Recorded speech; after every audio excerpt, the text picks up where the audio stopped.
There was a time when people covered their faces during pandemics, and there was a time when they didn't. For most of global health history, during outbreaks, people stayed close to the sick. They leaned over beds, they prayed, held hands, and shared the same air without really questioning it. Then gradually, at certain moments, covering the face began to feel necessary. Not everywhere, nor instantly, but eventually. The change wasn't the cloth. Cloth had always been around. It wasn't fear either. Outbreaks had always been frightening. What shifted was something else: how people understood the air. If you go back to 1347, when ships carrying the bubonic plague docked in Mediterranean ports, the disease spread quickly across Europe, North Africa, and parts of Asia. What we now call the Black Death killed millions by 1351. Some towns were nearly emptied. But the people living through it had no idea about bacteria. They had no concept of droplets carrying infection. Microscopic organisms weren't part of their worldview. What they had were their senses. And plagues had a smell. Rotting bodies, open graves, waste in tight streets and overcrowded homes. The air felt heavy and foul. So the explanation that took hold was miasma, the idea that disease came from corrupted or poisoned air. If something smelled bad, it was dangerous. If the air felt thick, it could make you sick. Given what they saw around them, that reasoning felt logical. Outbreaks clustered in dirty places. Dirty places smelled, so smell became the threat. People tried to protect themselves in ways that made sense at the time. They carried herbs, burned incense, kept flowers near their noses. In some places, they held vinegar-soaked cloths to their faces because vinegar had a sharp scent and was believed to cleanse the air before it entered the body. Even the long-beaked plague masks, the ones that look something from a movie, appeared later, mostly in the 1600s in parts of Italy and France during later plague waves. Those beaks were filled with aromatic plants. The idea wasn't filtration the way we think of it today, it was purification.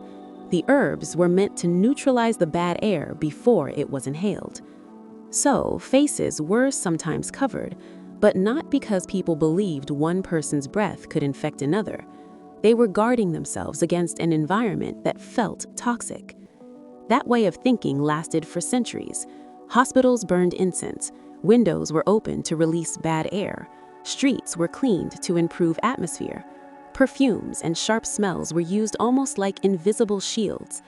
What hadn't yet happened was the connection between invisible organisms and disease.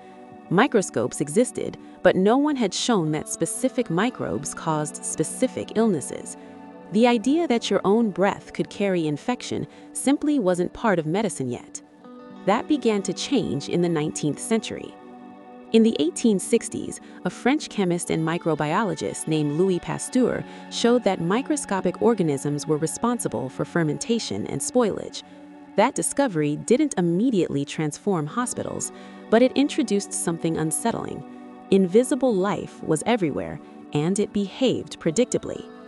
A few years later, in Germany, a German physician named Robert Koch identified specific bacteria responsible for diseases like anthrax and tuberculosis. Not vague atmosphere, not general corruption, specific organisms causing specific illnesses.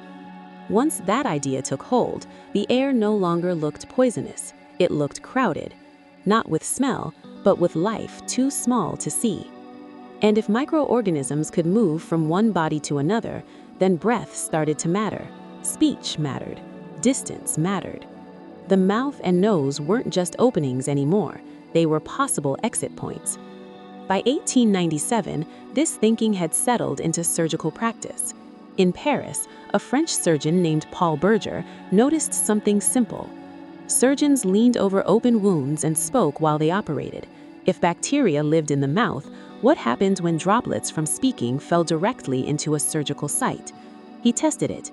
He demonstrated that speaking released tiny droplets capable of carrying microorganisms. So he stitched together 6 layers of gauze, tied it over his mouth, and wore it during surgery. Not because the room smelled bad, not because the air felt corrupted, but because his own breath could carry bacteria into a patient's body. The fabric hadn't changed much. The meaning behind it had.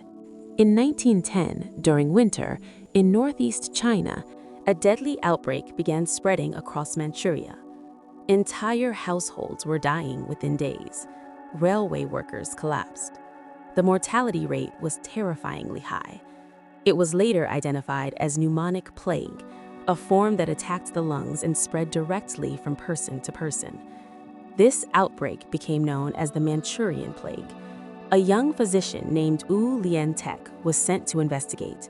He had trained in modern bacteriology, which already set him apart from many older European doctors working in the region.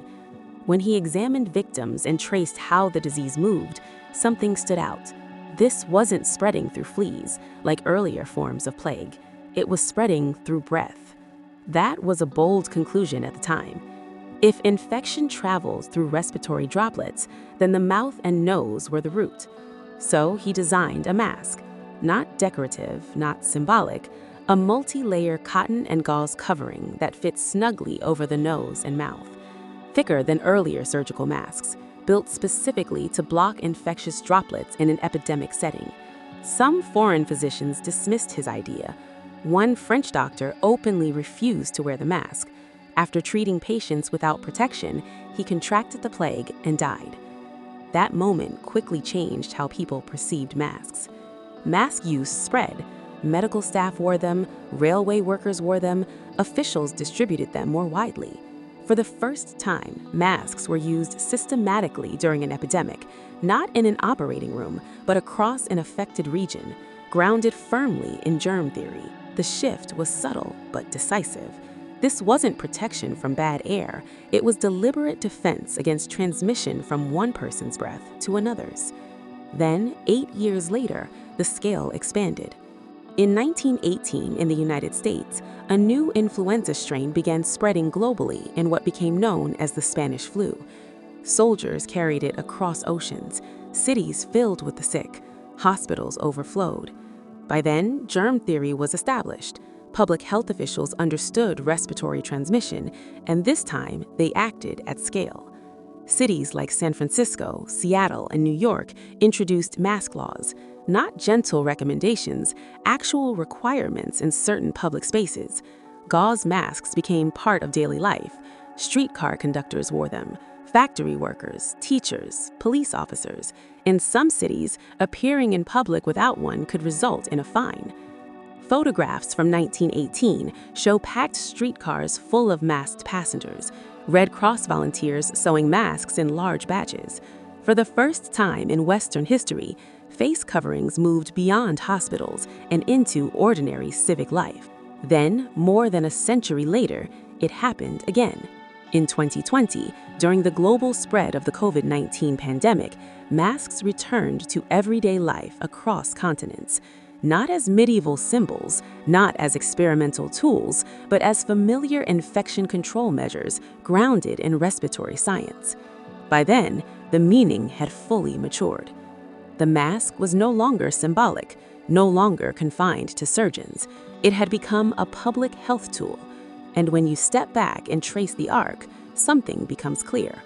From herbs packed into beaks in 17th century Europe, to gauze in a Paris operating room in 1897, to layered cotton masks in Manchuria in 1910, to entire American cities masking in 1918, to global masking in 2020. Across centuries and cultures, humans kept reaching for the same instinct: cover the face. That instinct didn't begin with microscopes. It began with uncertainty, with the feeling that something invisible was moving through the air. But the explanation evolved. First, it was smell. Then it became microbes. At first, the mask was symbolic protection against poisoned atmosphere. Later, it became a scientific barrier against transmission. Fear never disappeared, but it was joined by evidence. Materials improved, data sharpened, public debates grew louder, but the underlying logic remained consistent. Once humans understood that infection could travel invisibly from one breath to another, covering the face stopped being ritual, it became strategy. And that's the part people often forget. The face mask didn't begin as politics. It began as uncertainty. It began with people trying to understand what was in the air. And here's the part that makes this even more interesting. If masks evolved slowly across centuries, what other everyday infection prevention tools around us have similar hidden origin stories?